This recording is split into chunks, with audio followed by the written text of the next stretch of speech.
In today's Mental Health Check, we are honoring our service members this Veterans Day by shining a light on mental wellness in the military. The Wounded Warrior Project, a nonprofit that assists veterans, reports that 3 in 4 veterans within their community that they serve live with PTSD or anxiety. This weekend, the Empire State Building in New York will light up to honor veterans, as well as the Wounded Warrior Project's 20th anniversary. And on that note, joining us now is Michael Linnington. He is the CEO of the Wounded Warrior Project, along with veteran Antoinette Wallace. Michael, Antoinette, thank you both so much for being here. Antoinette, I want to start with you. If you could walk us through your story and why this issue is so important for you personally.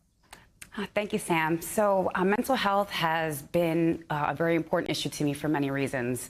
The invisible wounds of war were not recognized at first as being an injury, but they are very hard to overcome. I will say my mental health after returning home from Iraq was not good. I had a very hard time acclimating back to be a civilian, but the stigma behind asking for help prevented me for more than a decade of actually recovering and finding resources that would allow me to live a life that I had pre-military. So I think of my brothers and sisters that also experience anything like PTSD or anxiety. And, it's just something that I'm glad as a society that it's not as taboo to ask for help. Well, first of all, Antoinette, thank you for sharing your story, because it takes a lot of personal strength to do that, on a platform like this, and to stand up for those who are looking for resources and need help. And on that note, Mike, you have a view, obviously, of this issue from a broad national scale. What challenges do veterans face when it comes to receiving the resources that Antoinette just described? Yeah, Sam, I'll tell you, the resources are largely there. But as Antoinette said, if you don't have a physical injury, sometimes veterans that come back from war zones feel like they're either undeserving or they don't need help. And it's not until they reach a point in their life where they're realizing they're not reaching their full potential that they'll reach out either to the Department of Veterans Affairs or to organizations like Wounded Warrior Project and ask for help. And that's why I'm so proud of Antoinette. She personal courage, she seeks help. And by doing so, she inspires her sisters in arms and her brothers in arms to come with her. And that's why, as we celebrate Veterans Day tomorrow with nearly 1,000 of our alumni walking down Fifth Avenue in New York City, we're making those social connections that help each of them know that they're not alone in their recovery. Sometimes recovery takes years.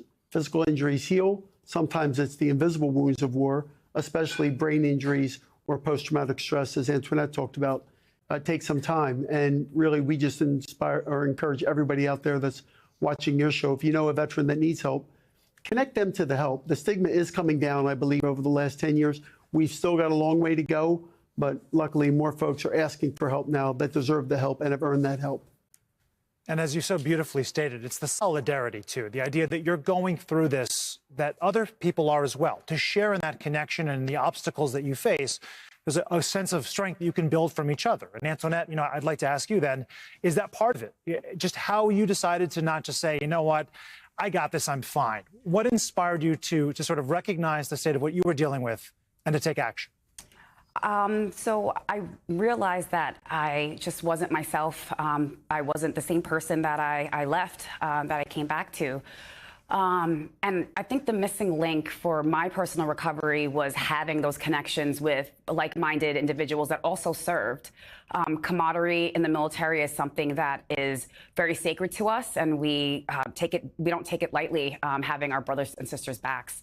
So, clinically, I was taken care of by the VA, but there was just one thing missing, and that was what I found with Wounded Warrior Project was this army, this, for lack of a better term, of other service members that understood me and loved me when I couldn't love myself. And many of them have become my best friends, lifelong friends. We have each other's back no matter what.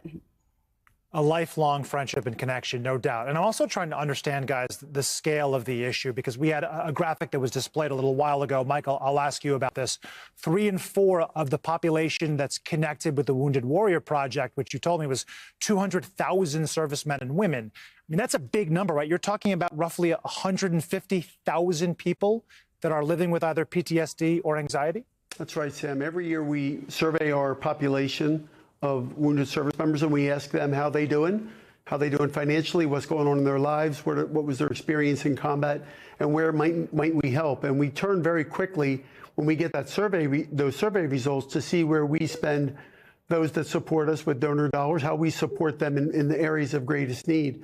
And over the last couple of years in particular, as the physical wounds have healed from the large numbers that have been deployed, especially in Iraq 06 to 09 and in Afghanistan from 9 to 12, lately the needs have been more in the brain health and the mental health arena. So that's where we've poured the majority of our resources into connecting warriors with each other, as Antoinette said, that sense of cohesion and that sense of tribe, if you will, and then help them heal the invisible wounds of war. And then at the end of that, thrive in their community, get a job, and contribute just like they did when they were in uniform. And I would just say, just talking about it, having the conversations, it's not just the resources. It's actually connecting with people, too. Michael Lennington and Antoinette Wallace, thank you so much for your time. If you or someone you know is struggling, the Veterans Crisis Line is available by pressing 988 and pressing 1. We'll be right back. Thanks for watching. Stay updated about breaking news and top stories on the NBC News app or follow us on social media.